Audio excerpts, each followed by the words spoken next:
Olá, pessoal, estamos começando mais um Tecla SAP Podcast. E antes de falar quem é a nossa convidada de hoje, eu vou fazer minha autodescrição. Então, eu tenho 1,76 m, morena, com cabelos com um pouquinho de luzes, tenho a pele branca, estou vestindo uma blusa preta com um kimono por cima bege com preto, uma saia preta e um tênis preto. Agora sim, vou falar de quem é a nossa convidada de hoje.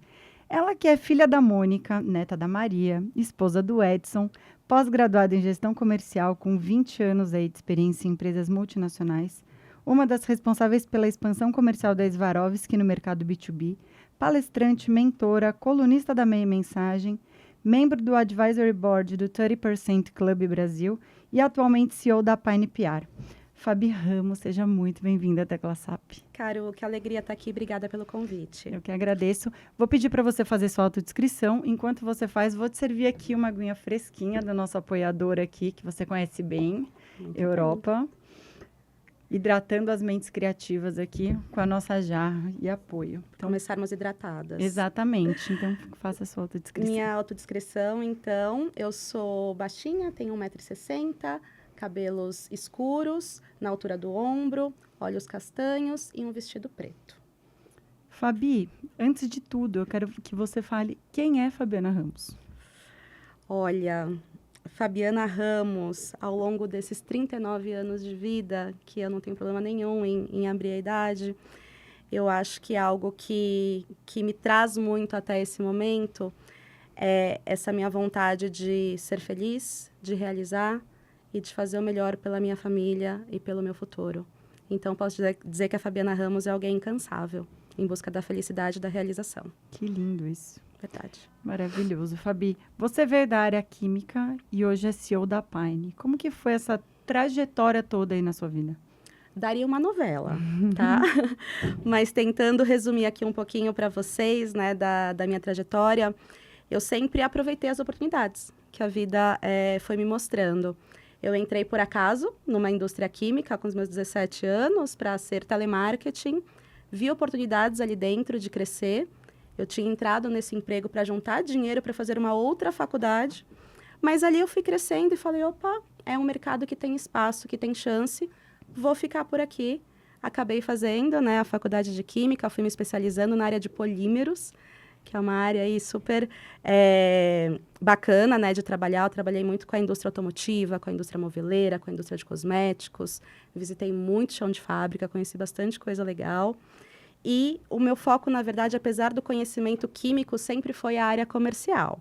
Se você me coloca no laboratório, eu não fico tão feliz ali dentro. Eu gosto mesmo da área comercial. Então, eu usava muito o meu conhecimento técnico para me ajudar a vender e para treinar times, né? Sempre times de alta performance, né? E aí, fui crescendo na área química. Passei 14 anos no mercado petroquímico. Uau. Um mercado, assim, extremamente tradicional. E mais masculino, acredito eu, né? Muito masculino, mas me trouxe uma resiliência também, né? Olhando sempre para o copo, né?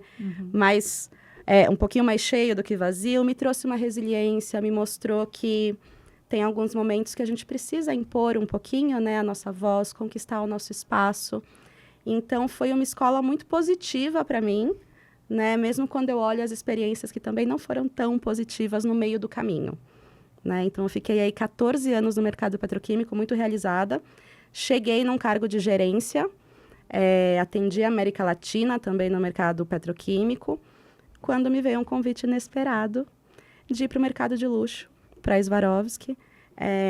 Não entendi direito por que, né, que um headhunter tinha me buscado para essa vaga, mas como eu já tinha essa experiência de viajar para outros países, né, aumentar mercado, dar treinamentos, era exatamente um perfil que eles precisavam na Swarovski para esse mercado B2B, né? Então, eu fui, gostei muito da experiência do mercado de luxo e eu acho que o que foi mais positivo nessa experiência da Swarovski foi que ali eu tinha muitas líderes mulheres, então eu pude ter referências, né, de mulheres na liderança, de mulheres me dando mentorias também, de que era possível chegar num cargo de liderança. Então, aonde a petroquímica me travou, quando eu fui para o mercado de luxo, eu senti que eu teria mais espaço. São segmentos completamente diferentes, né? Completamente O que você sentiu, assim, como o maior desafio nessa transição?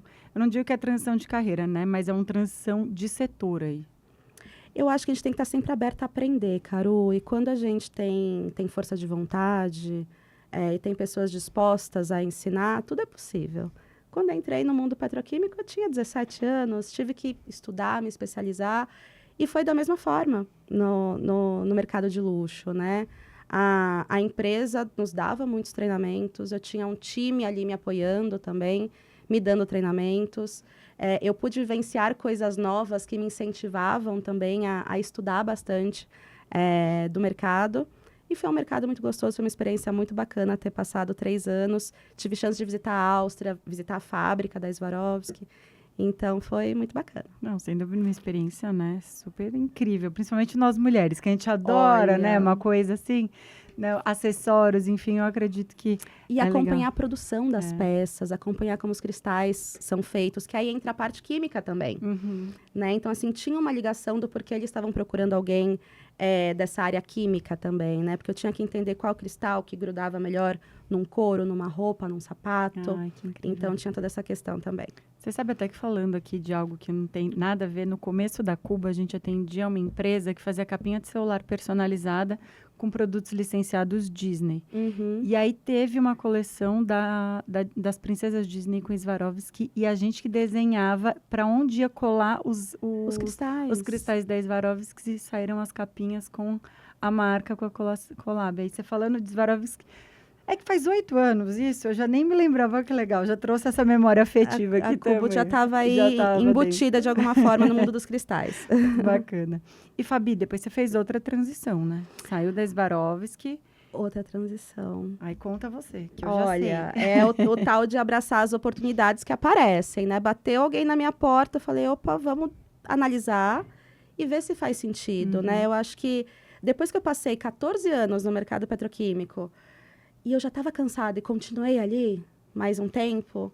E quando eu fui para a Swarovski, eu senti aquela empolgação de começar um desafio novo. Quando veio esse convite, né, para entrar na Pine, ainda como consultora, eu falei, bom, tudo bem, né? Eu entrei ali como consultora, a convite da Helena, a fundadora da Pine PR. Era um momento de organização da área comercial, porque a Pine já estava crescendo.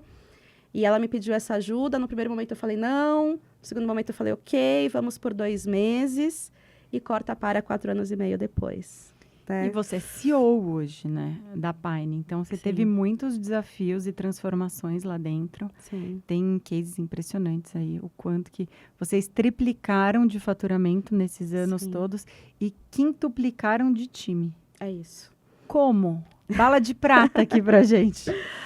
Caru, quando eu cheguei na Pine, né, foi um desafio tão gostoso e um solo tão fértil que eu percebi que tinha ali de trabalho, de oportunidade, de autonomia, né? Depois dos meus 2 meses de consultoria, quando eu decidi que eu ficaria na Pine, aí eu assumi o cargo de head de novos negócios. E estávamos no meio da pandemia. Isso foi fim de 2020 para começo de 2021, né? E chacoalhou muito o nosso mercado de comunicação, muito, né? todo mundo online. Então, todo o time ali em home office. E eu conhecendo o time também. Eu fui conhecer o time quase 1 ano depois, né? Mas era um time tão engajado. Um time com tanta vontade de fazer acontecer, né? Então, eu entendi que ali era algo que eu teria vários desafios, com certeza, e tive, mas eu tinha muitas pessoas ali ao meu lado também dispostas a me ajudar e a fazer dar certo. Então, primeiro que eu tive que entender desse mercado de comunicação, que eu só conhecia como cliente, né? Eu não conhecia como prestadora de serviço. E eu tive muitos treinamentos, eu falo que até hoje eu aprendo muito com o meu time, né? E dentro da Pine, ela já estava no momento de crescimento. A pandemia deu aquela chacoalhada no mercado de tecnologia, que é o nosso mercado principal, né? Então, muitas startups buscando a gente, scale-ups, unicórnios. E eu fui assinando contrato, fui trazendo clientes para dentro de casa. E pela autonomia que eu tive, eu entendi que, por mais que eu fechasse alguns contratos, que era meu sangue comercial ali gritando, que eu gosto bastante disso, eu também comecei a olhar que a gente tinha que acertar alguns processos, né? Porque a Pine tem como premissa a qualidade no atendimento, né? A qualidade na entrega. Então, eu não estava ali só para colocar o cliente para dentro, né? A qualquer custo e, de repente, não ter um bom atendimento. Então, enquanto a gente trazia novos clientes para a Pine, a gente foi preparando também a Pine. Então, a gente foi adotando processos, começamos a trabalhar com metodologia de OKRs, que fez bastante diferença para a gente. Tecla SAP de OKR. Tecla SAP de OKR, vamos lá. Então, o OKR, já trazendo para o português, são os objetivos e resultados-chave, né? Então, a gente quer entender quais são os objetivos de negócio dos nossos clientes para que a nossa meta seja a partir de resultados-chave, tá? Então, assim, quando a gente vai fazer o planejamento de um cliente, a gente vai perguntar, Caru, aonde você quer chegar, né, com a Cubo daqui a um ano? Então, você traz para a gente essas informações, né, do seu objetivo de negócio, a gente transforma em objetivos de comunicação e estabelece as metas por objetivos. Isso ajuda bastante na assertividade do nosso resultado. Fabi, você acredita que essa parte operacional e de processos de empresas multinacionais foi isso que você implementou na Pine dentro das metodologias e tudo para que você, de fato, traduzisse isso lá dentro com esses objetivos de comunicação? Porque é uma coisa muito intangível quando a gente fala, né? Objetivos de comunicação, a gente faz planejamentos, Sim. a gente faz várias questões que a gente analisa, mas como que você faz essa parte realmente da implementação, né? O momento da imersão com o cliente é o momento assim, mais importante. Se a gente não entende exatamente o que o cliente precisa, o trabalho de relações públicas vai ser disparar release. Não vai ser contar uma história com estratégia. Então, o OKR ajuda muito a gente também, do lado do nosso balcão, de entender o que o cliente precisa, né, de resultado de negócio, para que o nosso trabalho de PR mude o ponteiro do negócio do cliente também. Porque senão disparar release, a gente contrata qualquer ferramenta, aí na internet dispara release. Então, é um trabalho um pouco com muito mais inteligência e foco no resultado. Hoje, Fabi, vocês têm aí uma questão de cultura organizacional bem forte, né? Um pilar bem forte hoje. Isso já era quando você entrou ou você foi fazendo essa construção? Já era. E eu vou te falar que um dos motivos que me fez entrar na Pine, porque eu estava um pouquinho desgostosa, né? A gente passa anos no mundo corporativo, passa por lideranças tóxicas, passa por experiências negativas. E um pouquinho antes de eu aceitar o convite da Pine, eu estava empreendendo também. Então, eu tinha, por um momento, pensado, nunca mais vou ter chefe, nunca mais vou voltar para o mundo corporativo. Mas no momento que a Helena me fez um convite, ela falou, olha, Fabi, uma coisa que eu posso te contar da Pine, eu quero que as pessoas sejam felizes no trabalho. Trabalho todo mundo tem, né? Senão não chamaria trabalho, seria férias, né? Então, todo mundo trabalha bastante. Mas eu quero que as pessoas sejam felizes. E isso me tocou, porque se é um ambiente que as pessoas precisam ser felizes e a dona, né, quem fundou, tem isso como cultura também, eu falei, opa, eu também quero trabalhar feliz, né? E foi isso que eu senti das pessoas quando eu entrei, né? Que era um ambiente que a colaboração ali dentro, Caru, funciona muito bem e funciona até hoje, assim, nas reuniões de time, a gente preserva muito esse lado colaborativo. Então, a gente nunca vai colocar um ranking do melhor do mês. A gente nunca vai colocar ali, né, no painel, na parede, quem conseguiu mais resultado. Eu acho que o resultado de um é resultado de todos. Quando a gente passa por algum momento sensível, todo mundo se ajuda. E essa cultura vem do exemplo também, né, de como os nossos executivos, os nossos trainees, somos hoje, né, em 65 pessoas. Como que eles veem o meu dia a dia com a nossa liderança também. Então, tudo é um exemplo que vai cascateando para dar certo. Mas é gostoso manter essa cultura. E sempre que acontece alguma coisa que a gente sente que está um pouquinho fora, a gente para e repensa e avalia.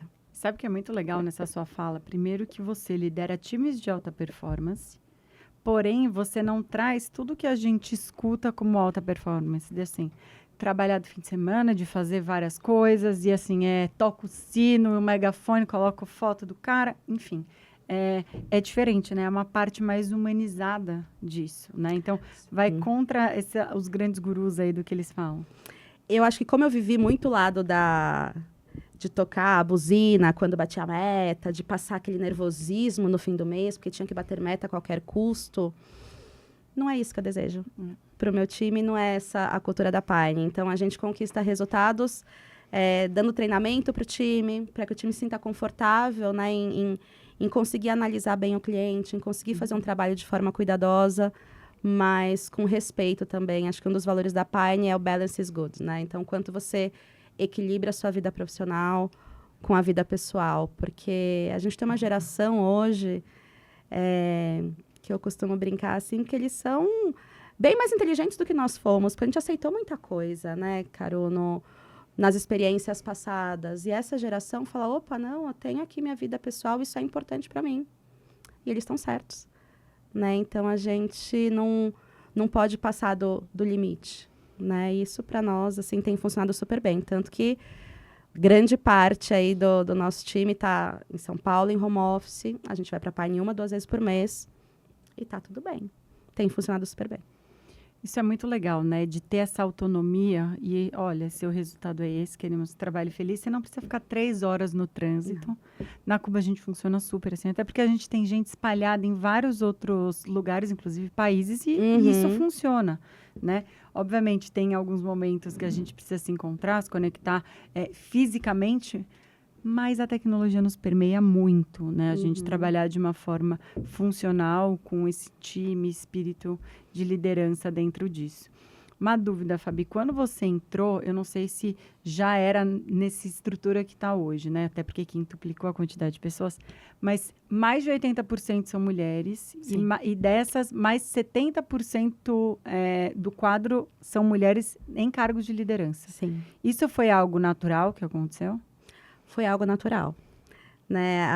A Helena, a fundadora, eu como CEO, a gente tem as diretoras, né? A Cris e a Rô, temos o Ivan também, um diretor. Eu brinco bastante que o Ivan é um dos poucos homens, temos poucos e bons homens dentro de casa, mas o Ivan só contrata mulher também, né? Então, foi algo natural, assim, mas temos homens na Pine, né? São muito bons e são nossos aliados, que isso é muito importante. Mas a gente valoriza também ali dentro e faz parte do nosso propósito o quanto a gente treina essa moçada para sentar na mesma cadeira que eu sento hoje. Né? Então, como que essa moçada atinge e tem oportunidades de estar em algum cargo de liderança? Eu não tinha muita referência. Hoje eu quero que elas tenham. Então, nosso time é bastante feminino e elas trabalham bem. Que bacana, Fabi. E eu quero uma tecla SAP que as pessoas têm muitas dúvidas. A gente já fez post na Cubo, mas ninguém melhor do que você para falar essa tecla SAP. Qual é a diferença de assessoria de imprensa e de PR? Ótima pergunta. Muitos clientes, né, nas reuniões de prospecção, quando nos procuram, falam, eu estou buscando uma agência de assessoria de imprensa. Estou buscando uma assessoria de imprensa. Eu falo, olha, aqui você vai achar relações públicas. Na verdade, a assessoria de imprensa está dentro de PR. Né? O trabalho de PR é um trabalho muito mais completo. Ele não olha somente para a imprensa. A imprensa é super importante. Mas a gente tem diversos outros canais que a gente trabalha com os nossos clientes também, né?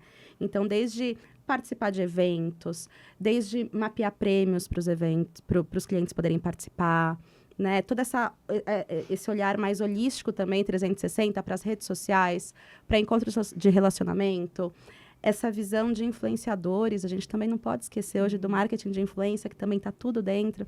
Então, a assessoria de imprensa está dentro aí do trabalho de relações públicas e a gente faz assessoria de imprensa? Fazemos, junto com todos os outros canais aqui que a gente atende também os nossos clientes. A assessoria é um bracinho do restante, né? Até porque quando você fala de influenciador, a gente pensa no contexto das empresas. É uma das formas onde você ganha espaço e branding, parte institucional, né? Trazendo influenciadores dentro disso. Até, Fabi, muitos dos clientes hoje de vocês, não mais só tecnologia, vocês hoje estão aí com uma gama muito grande no portfólio, com empresas gigantescas, inclusive. Mas essas empresas e startups, quando você começa a falar, qual era a principal dor que elas tinham quando chegavam na Pine? A principal dor, Caro, era a proatividade. Então, nas reuniões, né, com os clientes, quando eles estavam buscando uma nova agência de PR, a frase que eles mais falavam é: não aguento mais falar para minha agência o que eles precisam fazer. Então, falta de proatividade, né? Falta de proatividade, falta de trazer ideias novas para um negócio, de repente, aquele olhar só para a imprensa, né? tudo bem, querida, porque você estava buscando uma assessoria de imprensa. Então, realmente, o olhar ia ser só a imprensa. Então, essa falta de proatividade, falta de entendimento do negócio do cliente. Quando a gente olha, né, o mercado de tecnologia, que hoje 70% dos nossos clientes aí são do mercado tech, de todo esse ecossistema, são temas muito diferentes. Então, nosso time ele precisa estudar o cliente. Ele precisa entender o que o cliente faz para que a gente tenha uma narrativa interessante, né, com os stakeholders, com os jornalistas, né, com as pessoas que a gente vai conectar, para conseguir contar a história, conquistar, né, esse espaço para o nosso cliente de forma orgânica. Então, assim, ter a proatividade de trazer temas inovadores, de entender algum tema quente que esteja rolando aqui no momento, né, para trazer isso para o cliente também, e assim buscando oportunidades e resultados. Maravilha. Fabi, as pessoas elas ficam muito na dúvida do que elas contratam primeiro, dentro do entendimento. PR é para todas as empresas, PR é para todas as pessoas. Hoje, dentro do que você já enxerga nesses anos que você está, qual é o nível de maturidade, o que eles já precisam estar prontos para que, de fato, tenham bons resultados? Porque vocês também não fazem mágica, né? É uma via de mão dupla, o cliente precisa entender isso. E aí, o que você entende que, a hora que você olha esse perfil, você fala assim, não, já é possível a gente trabalhar nisso? Ótima pergunta, porque ontem mesmo eu estava numa reunião com um cliente novo, ele buscando o serviço de PR, ele falou assim, mas só falta fazer o meu site e o meu LinkedIn.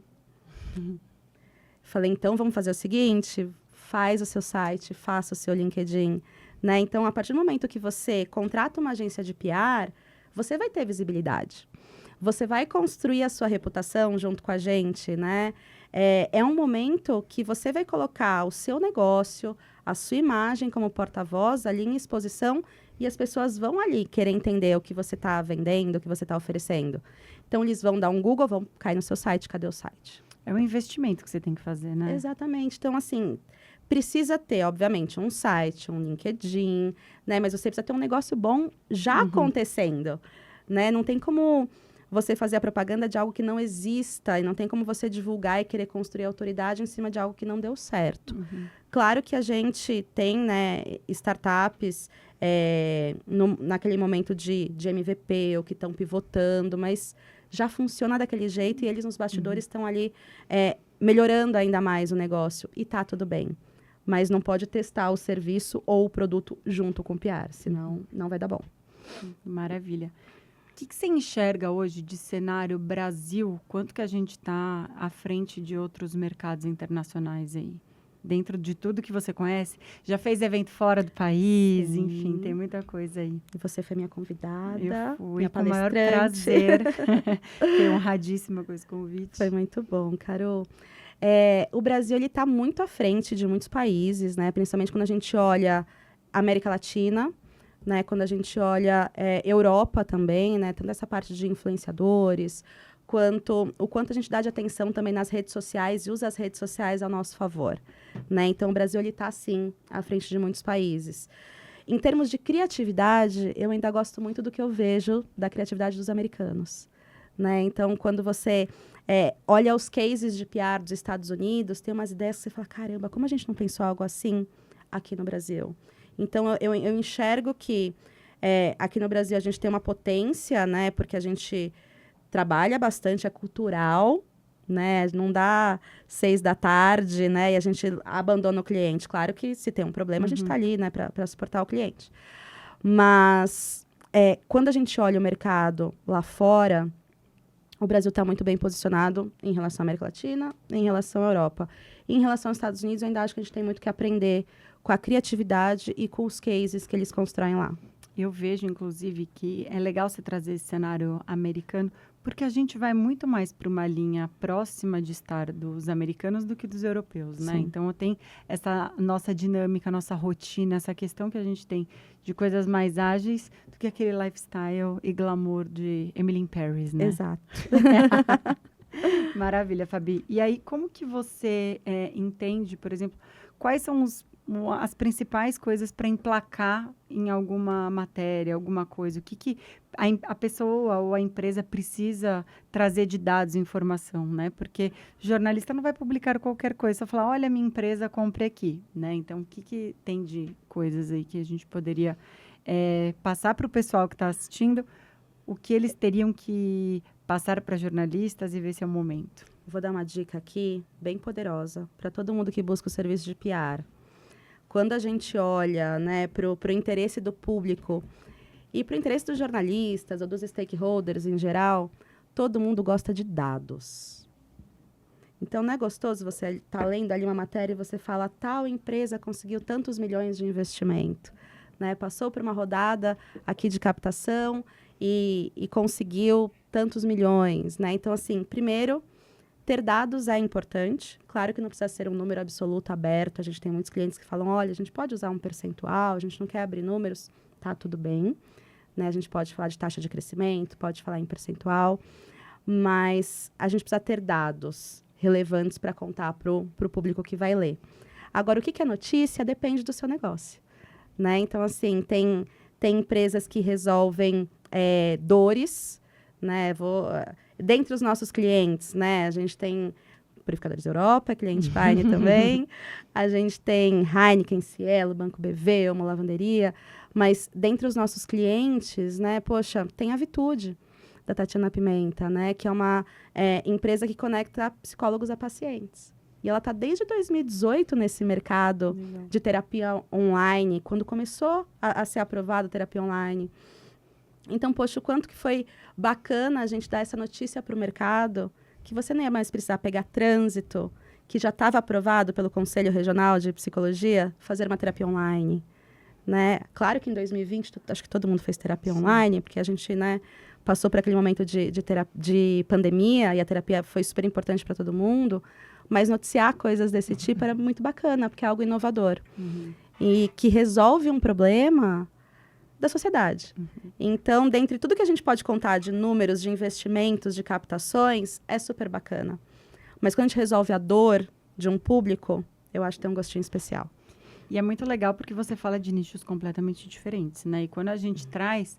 Hoje eu acho que o mercado, ele cada vez mais, as pessoas estão muito nessa hiperpersonalização. Elas querem ver coisas diferentes, né? Então, é importante sempre a gente ter algo diferente para mostrar. Sair desse óbvio, né? O mais do mesmo que a gente fala.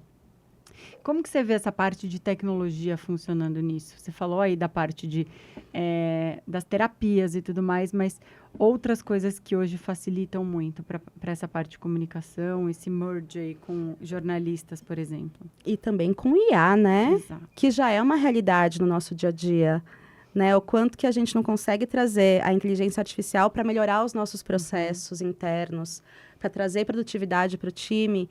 E eu sei que a gente tem uma opinião muito parecida nesse sentido, que IA é importante, mas ela não vai substituir né? Uma pessoa humana que está ali para analisar e para saber usá-la da forma correta. Né? Então, assim, a tecnologia é um aliado nosso. Eu sempre uso IA para falar por último, mas como você já puxou Já esse trouxe. gancho, eu vou inverter, vou falar exatamente disso. Hoje, o que você enxerga nessa parte de inteligência artificial, com esse crescimento, e com o seu time, o que vocês estão usando? Eu adoro, porque eu anoto tudo aqui pra gente. O que a gente não testa, a gente testa depois. Não, muito bom. Assim, primeiro que a gente está num momento de testes, né, de algumas ferramentas. Falar que a gente encontrou a ideal, ainda não. Mas a gente tem usado algumas para facilitar o nosso dia a dia. Então, por exemplo, a gente precisa ter muitas ideias, né? Porque a nossa proatividade é aquele fator número 1 que a gente precisa atender o cliente. Então, quando a gente usa algumas ferramentas que coloca ali o tema do cliente, entende o que traz de ideias, né? Para onde a gente pode ir de caminho para construir um release, isso já ajuda bastante, tá? Outra coisa a gente se preocupa muito com dados para os nossos clientes. Então, nós temos um dashboard onde os nossos clientes conseguem ter 100% de visibilidade do nosso trabalho, né? Então, como que IA ajuda a gente a não colocar os dados ali um por um, mas de repente trazer as informações um pouquinho mais rapidamente para melhorar a produtividade do time. Então, a gente tem utilizado muito nesses 2 pontos principais. Você enxerga IA como prioritário hoje dentro das ferramentas e soluções para otimização? Sem dúvida, Carol, para produtividade. Não vai substituir ninguém do meu time, mas vai trazer uma produtividade no dia a dia. A gente já está sentindo esse avanço. E assim, é muito maluco, a gente pegou muitas gerações e transformações digitais, né? Eu falo muito que 8 anos atrás, quando eu abri a Cubo, não existia nenhuma ferramenta que fazia um relatório automatizado. Uhum. Então, assim, demorava 3, 4 dias para a gente entrar lá no Facebook, na época, para olhar o que tinha, olhar. O Instagram não dava nem aqueles dados, você tinha que ir lá contar like por quantidade de post que tinha, enfim. Hoje em dia, em 30 segundos, existem ferramentas que fazem isso. Mas o que não substitui aí? A análise. Quem é que vai fazer? Então, assim, a ferramenta te dimensiona esses 3 dias que você ficaria ali contando post, ela já te automatiza. Mas toda a estratégia, o que você está enxergando, o que melhor performou, qual foi a melhor mídia, qual foi o melhor tipo de conteúdo, como que transforma isso, a gente ainda precisa do ser humano, né? Precisa, porque o melhor da gente ter os dados ali concentrados num lugar é a gente conseguir pensar o que a gente faz com os dados. Uhum. Né? Como que esses dados aqui que eu estou analisando, que a IA me ajudou a puxar daqui, de lá, vai me levar para um caminho bacana com o meu cliente, né? Então, precisa ter ali um ser humano, sim, para fazer essa análise e dar esse direcionamento. Você avalia algum impacto hoje da IA dentro desses cenários? Do que vocês têm trabalhado ou não? E até malefícios, de repente? Eu acho que tem... Eu não vejo nada negativo no meu dia a dia de Pine, mas a gente ouve coisas de mercado, né? Que aí acho que são cuidados que a gente precisa ter, né?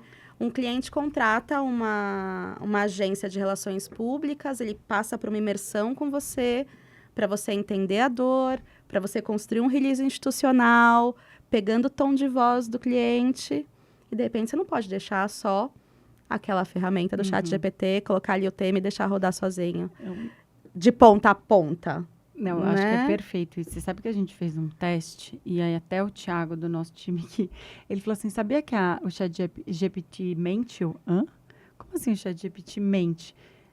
Ele foi analisar algumas coisas, colocou informações, pediu para trazer 3 dados relevantes de uma pessoa específica para trazer pontos para pensar num desdobramento. E aí trouxe uma premiação. Ele, como uma pessoa que foi usar a ferramenta para o que ela usa, compilar dados e depois analisar a estratégia e tudo, foi bater veracidade. E aí ele tinha pedido 3 coisas, o chat não achou, inventou a terceira e fez assim, chat, de onde você tirou esse prêmio? Você inventou alguma coisa assim? Ele, sim. Então, assim, olha que perigo. Olha o perigo de se usar de uma forma... sem essa análise, sem entender de fato como funciona. Sem esse cuidado, né? E quando você escreve um release, uma pauta, né? Um artigo, principalmente para os nossos clientes, né? A gente precisa bater tudo, porque se isso depois cai, né? Nos veículos de comunicação, a gente não tem mais como voltar atrás, né? Uma vez postado... Uma vez postado, não já foi, como. já está no mundo. O que vocês usam hoje de IA? Geral. Essas ferramentas de ChatGPT, a gente usa uma outra ferramenta que traz um pouquinho dessa compilação de dados, né, para o nosso Dash. São essas 2 que estão em teste. Ainda não achamos a 100% ideal. Mas então, mas cada dia tem uma estamos em análise, né? Até mesmo ata de reunião, né? A gente já tentou usar algumas. Ainda não estou 100% satisfeita com nenhuma que fizemos testes. Mas os processos de vocês são, assim, excelentes. Eu já vi algumas coisas nos bastidores também, eu vejo muito que funciona, né? Traz isso de uma forma interessante. Então, se essas atas conseguirem ser automatizadas também, isso facilita demais. Maravilhoso. Né? A gente fez alguns testes, né? Alguns times já estão usando, mas a nossa revisão e o que a gente quer colocar ainda precisa do trabalho humano. Mas sempre vai precisar, né? Eu vejo muito que tem uma evolução gradativa, como qualquer profissão. Então, totens de fast food, caixa de atendimentos, né? De bancos, né? Como várias outras coisas. Até o próprio celular, né? Com o notebook, computador, a gente teve uma transformação muito grande. E isso é natural, né? Então, a gente vai chegar lá ainda, mas sempre com um ser humano ali para operar as máquinas. Isso. Né? Dentro disso, Fabi. A Pine, ela é chamada como Data Driven. Tecla SAP. Ótimo. Nós somos direcionados a dados. Então, tanto em colher dados dos nossos clientes, para que a gente possa contar a história deles, né? para os principais veículos, para os stakeholders, mas também como que a gente mensura os nossos resultados. Quando nós criamos o nosso dashboard, né, alguns anos atrás, eu sempre falo que o nosso dash ele foi criado a partir das dores dos nossos clientes. Então, existia muito aquela questão de trabalho com uma agência de PR e eu só sei dos meus resultados 1 mês depois, lá no relatório de fechamento. Isso não existe mais. Né? Na Pine, você tem como puxar diariamente os seus resultados, o que está acontecendo, puxar o clipping, puxar os OKRs. Então, a gente dá acesso aos dados para os nossos clientes todos os dias, para que os nossos clientes tenham visibilidade do nosso trabalho. Então, a gente colhe os dados, mostra os dados, né? Usa eles também no momento de fazer planejamento, para que a gente entenda se estamos no caminho correto, ou se precisa de alguma alteração de rota, de planejamento. E tem funcionado muito bem. Importante analisar, né? Sim. Não adianta fazer um planejamento se você não revisita e não faz essa análise, né? Isso. E aí a gente faz, né, os ciclos trimestrais de planejamento, mas a gente faz um planejamento estratégico anual, mas o plano tático trimestral. E aí, de um trimestre para o outro, a gente vai analisando os dados também do trimestre anterior. Incrível. Acho que é isso, né? As coisas estão acontecendo numa agilidade tão rápida. E quando a gente fala com outras pessoas, o nível de exigência, até o que a gente falou da segmentação, customização, então a gente precisa de fato entender o que está performando e o que não está, né? Fabi, conta um case pra gente de Pine. Você pode contar algum, sem falar nome de empresa ou só segmento, assim? Ou não, tô te colocando numa situação assim. Eu vou falar um case... Sem nome de empresa. Toquei aqui. Eu vou contar um case muito bacana. Eu vou falar o nome da empresa, porque ele é meu amigo também, acho que vai ficar um pouquinho mais fácil. A gente gosta muito de boas ideias, né? E de ideias que tenham propósito. Né? O propósito da Pine é dar visibilidade para a diferença que os nossos clientes fazem no mundo. Então, quando a gente recebe um cliente que tem um propósito muito bacana, eu acho que o time ele fica muito mais engajado, né, de trabalhar, né? E tem um cliente nosso que é a Food to Save, né, que é um aplicativo que luta contra o desperdício de alimentos. Que legal. Né? Então, assim, o quanto que uma padaria hoje, um hortifruti, um hotel, né, eles desperdiçam de alimentos, porque eles têm aquele horário que eles podem vender e depois eles tinham que obrigatoriamente descartar este alimento. O Brasil, se eu não me engano, aí você me corrija, ele é um dos maiores países que descartam o alimento, sim, né? Que mais desperdiça. Então, a gente tem a Food to Save, que tem essa solução, que é um aplicativo, né, onde você baixa esse aplicativo, você consegue localizar no seu bairro quais são os estabelecimentos que têm excedentes diários. Então, você mora do lado de uma padaria, né, e eu, às vezes, saio ali, fim de tarde, passo na padaria pertinho ali da minha casa, vejo quantas sacolas estão disponíveis, porque eles podem fazer sacolas mistas, sacolas salgada, doce, enfim, você escolhe, né? E você vai lá e retira por metade do valor que você compraria aquele produto. E são produtos ótimos, são produtos do dia, mas que o estabelecimento iria descartar.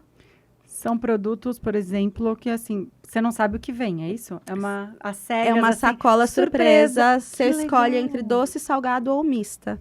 E o que é bacana, né, de como a Pine enxerga isso como um case, né? Nós somos finalistas no Prêmio Jatobá há 2 anos, né? 1 ano com a Food to Save, que tem esse propósito contra o desperdício de alimentos, e no último ano com a Connecting Food, que também é o mesmo propósito, que luta contra o desperdício de alimentos, mas é muito mais do varejo para as ONGs. Então, a Connecting Food também tem aí esse propósito super bacana de aquele tomate que está meio amassadinho, né? Aquela cenoura que não está com uma carinha tão bonita.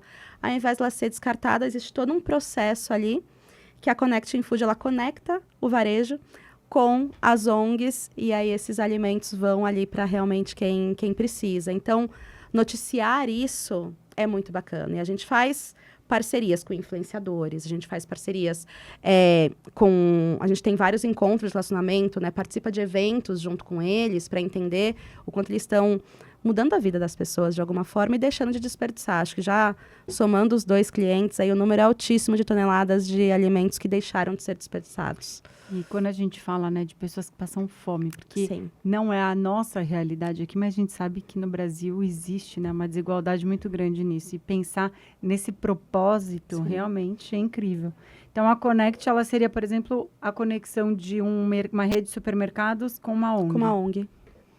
Que demais isso. É muito bacana. E vocês estão recebendo, vocês concorreram a 2 prêmios, um com cada um deles. Cada um deles. Explica um com pouquinho cada do que é o Prêmio Jatobá para quem não sabe. Bom, o Prêmio Jatobá, gente, é um dos prêmios mais importantes aí do mercado de comunicação, né? Por ano aí são milhares de inscrições e chegar ali como finalista, né? Às vezes são 4, 5 por categoria, é algo assim grandioso, né? E gostei muito, né, de participar das edições do Jatobá. Esse ano estaremos lá com certeza novamente. Eba, queremos novidades depois Isso. para você contar pra gente aqui, Fabi. Eu gosto muito de chegar no momento aqui que a gente traz o nosso ícone do nosso podcast, onde eu vou te dar o nosso megafone. Uau, que honra! E aí eu quero que você deixe a sua mensagem. Se a sua mensagem pudesse chegar pro mundo, que mensagem você deixaria? Ela pode ser de vida, ela pode ser uma mensagem família, Pode ser de uma frase que me comunicação, guie. a frase que te rege, tudo. Ó, pode ser, a gente não liga, né, para não estourar o ouvido de ninguém em casa, mas olhando para a sua, pra gente fazer aquele corte bem bonito, Vamos lá. quero a sua frase. Bom, a minha frase é que eu sou o resultado de todas as vezes que eu não desisti. Então, a minha mensagem para o mundo é realmente essa. Persista, não desista e acredite aí nos seus sonhos, que com certeza você vai chegar onde você quer. Que maravilhosa. É isso mesmo, a gente é o resultado. Vou pedir para você assinar sua participação aqui, para completar aqui. Bastante gente aqui, hein? Esse já é o segundo, porque a gente Uau! tem aqui do episódio do 3º e da 4ª temporada. Para trazer, a gente quer registrar todo mundo, não falta ninguém aqui, não. Enquanto a Fabi assina, eu vou pedir para vocês se inscreverem aí, ativem os sininhos do canal. Vou pedir também para colocar o QR Code aqui na tela do nosso livro, A Tecla SAP do Marquetês. Então, vocês podem levar para casa, não só em áudio, mas também impresso aí. E até pelo Kindle também é possível aí de você ter. Fabi, amei o nosso papo. Vou pedir para você deixar quais são as suas redes sociais e canais oficiais Pine seu. E antes disso, não posso deixar de te dar o nosso presente do nosso apoiador. Você vai levar uma movie para casa também. Que honra. E um outro presente da Cuba aqui para você. Amei, saindo cheia de presentes. Isso aí. Então, você vai ter sempre uma movie fresquinha aí, uma água purificada para levar em Eu acho que eu vou lugar levar você pra Pine. É, eu acho que vai ser Eu bom. acho que eu vou levar pra Pine, que o time vai gostar. Obrigada, Carol. Maravilha. E como que as pessoas Adorei. te acham, Fabi? Vamos lá, pinepiar.com, o nosso site. E me buscar no LinkedIn, Fabiana Ramos, da Pine PR, vai ser facinho de encontrar. Ou no Instagram, fabiana.ramos.pine. Caro, eu adorei. Eu amei a nossa conversa. Tem muita coisa que a gente podia vir falando, né? Tem muitas inovações, tendências e coisas aí por vir. Mas super obrigada. Eu sei da sua agenda mega corrida, mega complicada. Amei o convite. Vai viajar amanhã, que eu já sei. Então, Vou assim, viajar amanhã. foi tudo muito organizado. Agradeço mesmo aí que você achou um tempinho. Sempre muito bem-vinda por aqui. Muito obrigada, Carol. Até a próxima, com certeza. Eu que agradeço. E esse foi mais um Tecla SAP Podcast. Toda semana a gente tem um novo episódio para vocês por aqui. Acessem nossos canais oficiais, @TeclaSAP, se quiser, a Tecla SAP Podcast. Se quiserem saber um pouquinho mais do meu tipo de conteúdo, além da Tecla SAP, @CaruFernandes em todas as redes sociais. E também na nossa realizadora, a nossa agência, @Comunicação Cubo. Obrigada, até o próximo episódio.